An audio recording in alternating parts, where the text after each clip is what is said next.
د بسم الله الرحمن الرحیم په فضایلو کې د کتابونو لیکلي دي و یو بزرگ شیطان ولیدو یو بزرګو نو شیطان ورته ښکاره شو نو دا شیطان ډېر په خوار حالت کې و داسې د بدن نم ډېر بېکاره او بې خونده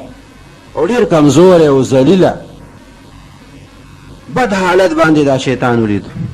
نو دا بزرګ ورته وایي ته خو ډېر په بد حال یې ته خو ډېر په بېکاره حالت باندې دا په تا څه چل هغه شیطان ورته وایي چې زه به په بد حال باندې نه یم چې ته روټۍ ته کښېنې نو ته بسم الله الرحمن الرحیم بسم الله وعلى برکت الله ووایې نو زه بیا خوا ته نشم درتلی نو زه در سره روټۍ ونه خورم چې ته وده کېږې اللهم باسمک اموت و احیا ووایې ذکرونه وکړي او بیا وده شي هغه بستره او هغه کټ په هغې کې ما ته د آرام مکمله ونه شي ځکه په ذکر باندې تا خپل خوب را شروع کړی ته چې څه کار کوې بسم الله وایې نو زه تا نه لرې لرې تختم نو نه ستا په هغه اوبو کې زما ایسو شي نه دې په هغه خوراک کې زما ایسو شي او نه دې په هغه اوده کېدو کې زما ایسو شي نو چې نه د چا خوب او نه خوراک او نه څښاک نو هغه په بد حال باندې نه دا خو د هغه کس چې ده په هر څه باندې د الله هغه ذکر مقدم کړی و د الله ذکر به یې ډېر کولو نو شیطان یې ذلیله شو او خوار شو او کمزوری شو نو کمزوری کس سره بیا مقابله اسانه او چې بل یو کس غافل انسان وي هغه ډک ډک جامونه هم په خوله باندې چې دی نو راواړئ او شکور ته هم په اولت وغځوي او چې څومره یې وخوړه نو خوړلې وي او نه په شروع کې بسم الله او نه په آخر کې الحمدلله او نه د خوراک دوران کې چېرته خدای ته خیال شوي بس په دماغو باندې بوجي او روټۍ خوري او پته ورته ني چې دا زه څه خورم او څه نه خورم خدای ته خیال ني د غفلت زندگی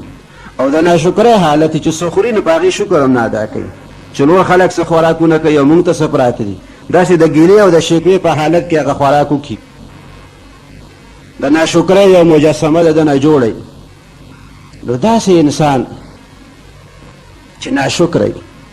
او دی د الله نوم وانخلي نو ته ووایه چې د ده د هغه شیطان به څومره خوشحالېږي او څومره به من غټېږي چې دا زه چا سره یم دا خو سم زما ملګری دی ښه هم را باندې روټۍ خوري هم را باندې چیس کړي او هم چې څه څښاک کوي شربت څکي اوبه څکي هغې کې هم زما برخه کوي ما شړي نه مخکې نه ځکه چې بسم الله وایي نه نو زه ترې لاړ نه شم زه ورسره پاتې شم نو هم ورسره په روټۍ کې شریک شم هم ورسره په اوبو کې شریک شم هم ورسره په چیو کې شریک شم او چې وده کېږي نو هم په غفلت کې وده کېږي نو په هغه بستره کې او په هغه خوب کې هم ورسره نه شامل شم نو داسې شیطان چې دی دا غټېږي دا مضبوطېږي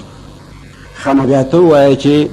تا د خپله لاسه شیطان ښه سوب کړی نو ته به بیا هغه راواچې هغه بیا ته راوپرځوې به تا راپرځوي که ته بیا راپرځوې چې د وخت د سره دی هغه غټ کړی او مضبوط کړی دی او تکړه کړی دی نو هغه سره بیا سبا ته مقابله څنګه کوې نو شیطان کمزوري کېږي په څه د الله تعالی په ذکر کمزوري کېږي او په نیکو کارونو باندې دی کمزوري کېږي